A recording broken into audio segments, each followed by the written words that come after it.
Pegawai negeri sipil atau PNS di pemerintah Provinsi Bengkulu berinisial NR ditangkap petugas Renakta Polda Lampung akibat mencabuli anak tirinya di Jati Agung, Lampung Selatan.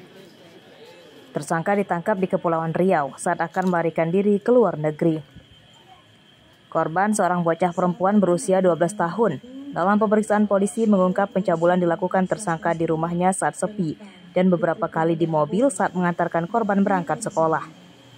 Awalnya korban tidak berani menceritakan aib bapak tirinya karena diancam akan dianiaya dan ditelantarkan. Waktu kejadiannya sudah bulan November yang lalu, yaitu sekitar tanggal 25 bulan November yang lalu. Tadi untuk TKP-nya sudah disampaikan di wilayah Kabupaten Lampung Selatan. Kemudian untuk tersangka Nurrohmin, ini laki-laki udah pasti, dan ini sebagai tercatat sampai dengan sekarang masih sebagai pegawai negeri di Bengkulu. Ya, jadi pegawai negeri di Bengkulu. Yang kesemuanya itu dilakukan pada saat mengantar ke sekolah di jalan, dalam mobil, di dalam mobil. Dan terakhir itu dilakukan di dalam rumah ya, di dalam rumah tanggal 25 November 2024. Nah, dalam keadaan si ibunya tidak ada, ibu korban tidak ada. Kemudian dari mana diketahui setelah kejadian peristiwa itu adik daripada si korban itu cerita karena kakak adik ini saling cerita kepada ibunya kalau si kakaknya ini takut bertemu dengan ayah tirinya karena diremas-remas. Tersangka dan ibu korban menikah pada awal 2024 lalu. Pencabulan terhadap korban terungkap setelah terpergok oleh ibu korban yang kemudian dilaporkan ke polisi. Akibat perbuatannya, tersangka terancam dipecat sebagai PNS dan harus menjalani hidup di penjara dalam waktu yang lama. Undang-Undang tentang Perlindungan Anak dengan ancaman hukuman 15 tahun penjara telah menanti tersangka. Arsadi Saputra melaporkan dari Lampung Selatan.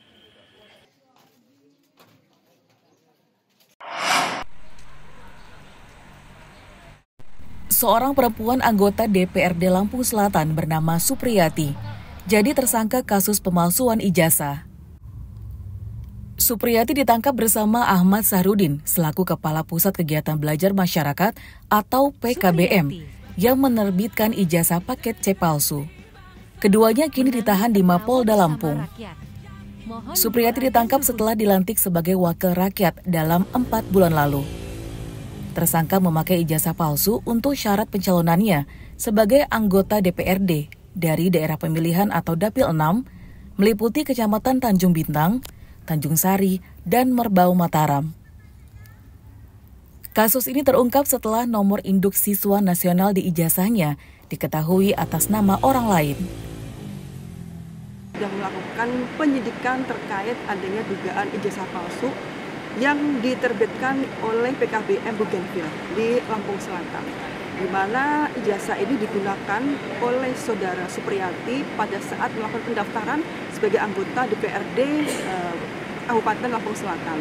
Namun demikian, ketika dicek ijazah tersebut dengan NISN yang ada, terdaftar adalah milik orang lain, yaitu saudara Supriyati. Oleh karena itu, setelah melakukan gelar perkara dan sebagainya, pada tanggal 6 Desember telah ditetapkan 2 orang, yaitu saudara Supriyati selaku pengguna ijazah tersebut dan juga saudara AS selaku penerbitnya sudah menjadi tersangka. Polisi masih mendalami kasusnya guna mencari kemungkinan adanya tersangka lain yang terlibat. Tersangka diancam hukuman hingga 5 tahun penjara dan diberhentikan sebagai anggota DPRD Lampung Selatan. Masyarakat juga diminta ikut mengawasi kinerja para anggota dewan hingga penyelenggara pemilu KPU dan Bawaslu. Ari Susanto melaporkan dari Lampung Selatan.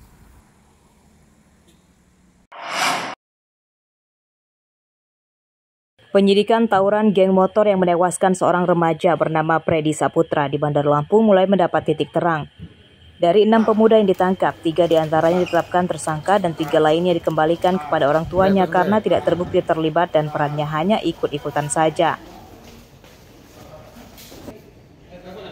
Kasat Reskrim Polresta Bandar Lampung, Kompol Muhammad Hendrik Aprilianto pada Sabtu siang menyatakan 3 tersangka tidak terlibat dalam penganiayaan dan pembunuhan terhadap korban. Namun saat tawuran itu, ketiganya terbukti membawa senjata tajam. Pada kasus ini, ketiga tersangka dijerat pasal tentang membawa senjata tajam dengan ancaman hukuman 10 tahun penjara. Bertiga ini membawa senjata tajam, bersiap untuk melakukan kekerasan yang dilakukan secara bersama-sama. Namun mereka belum sempat melakukan kekerasan, sehingga untuk 3 orang ini kami jadikan tersangka untuk kasus membawa senjata tajam. Lalu untuk 3 orang, yaitu di sebelah kanan, mungkin bisa dilihat, untuk 3 orang ini ada di kelompok pelaku, namun yang bersangkutan tidak sempat melakukan kekerasan dan tidak membawa senjata tajam, sehingga kami kembalikan kepada orang tuanya. Untuk motifnya ada dendam pribadi dari kelompok korban dan kelompok tersangka, namun untuk lebih jelasnya kami masih melakukan penyelidikan lebih lanjut. Sementara itu, 3 pemuda yang tidak terlibat dibolehkan pulang dengan syarat dijemput orang tuanya dan menandatangani surat kesanggupan tidak mengulangi perbuatannya. Menyampaikan berubah, jadilah anak generasi muda yang berbakat dan bermanfaat bagi dirimu dan sebangsa. Itu aja, Pak. Penyidikan kasus ini masih terus dikembangkan polisi untuk memburu pembunuh korban dan pimpinan geng motor. Polisi mengimbau para pelaku yang telah diketahui identitasnya supaya menyerahkan diri sebelum ditangkap. Robilaste melaporkan dari Bandar Lampung. Kasihan loh, anak-anak ini masa depannya.